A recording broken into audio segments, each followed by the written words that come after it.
Hey there folks, and welcome back to Star Citizen. I know it's been a while, but they really haven't released much worthy of doing an episode on until recently. They have released the M50 into the hangar, so we can take a look at that. I can't wait until they actually release it into the game where we can fly it.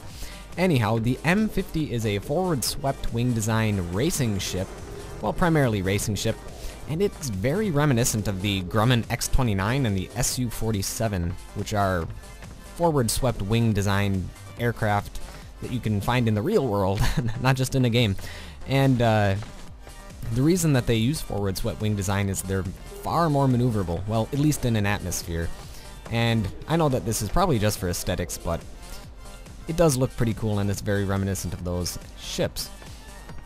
And a little bit about this ship, it is 11 meters long. It is 10 meters from wingtip to wingtip, so it's actually a fairly narrow ship and a fairly short ship, and it's actually a very, very short ship as well. It's only 3 meters high when the landing gear are folded in, so that would make it a very, very small ship indeed, one of the smallest in the game so far. And one thing that you'll notice is there are very, very nice accents everywhere of this very nice blue lighting. It complements the red on the ship very well. There's blue in the intakes over there, blue down there by the landing gear, blue on the wingtips, and a little bit up there as well.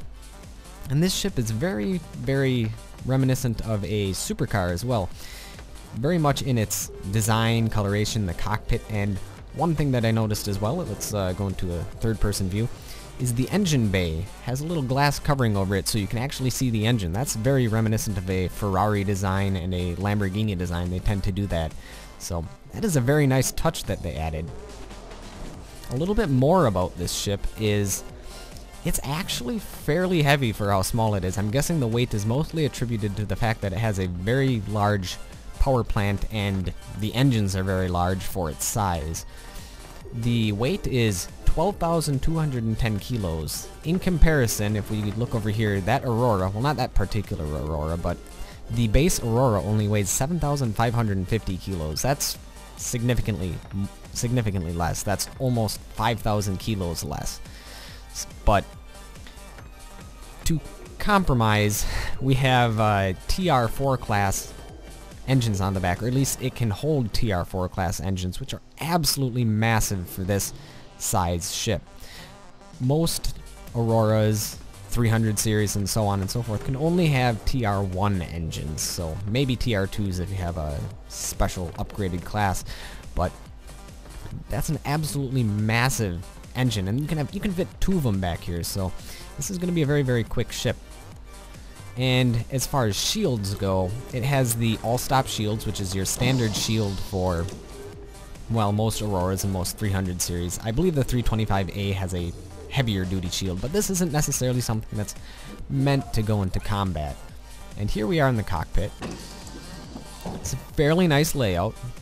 You have really good frontward visibility, good downward visibility as much as you can get, and very good upward visibility. However, the side visibility is marginal at best, and the rear visibility is, well, non-existent, but that's kind of expected.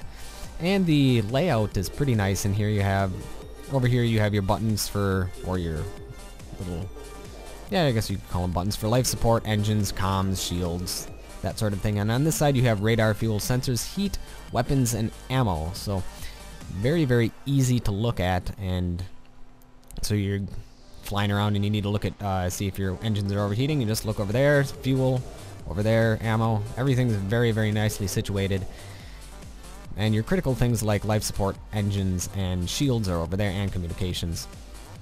And those are mostly auxiliary things. Well, I wouldn't say fuel is auxiliary, but it's not as critical as, say, life support. Alright, can head on out. And we mentioned before that this is a race ship, and as so, it has your race stickers, because, you know, stickers make your ship go faster. Right. Anyhow, it also has a very nice decal on the side that says M50, and because it is a race ship, it has 8 maneuvering thrusters, which is quite a bit for such a small ship, but it needs to be agile if it's going to be a race ship, and it is fairly heavy, so the 8 maneuvering thrusters will certainly make up for that. You have 2 there, 2 on the other side. I don't think I've found all of them yet. There are going to be one there, one on the other side, one there, and one on the other side, so there you go. There's all 8. And then you have your landing gear down there. And one thing that I noticed is kind of funny about this ship is there is a computer that you can only access if you're upside down.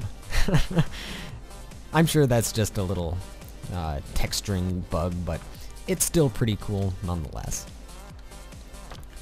Alright, that's about it for this ship. Oh, actually, no, it's not. One thing I forgot to mention is, despite the fact this is mostly a racing ship, you can still fit 2 Class 2 gimbling turrets on it. And when I say gimbling turrets, they're just gun mounts that can kind of move to the side and up and down a very little bit to track targets. And then there's also 2 Class 3 mounting points, which are for missiles and extra gas tanks and that sort of thing. So, that's it for this ship. It looks pretty cool. I like it quite a bit, and I hope I can fly it sometime soon. So, thank you folks for watching. I will see you guys next time.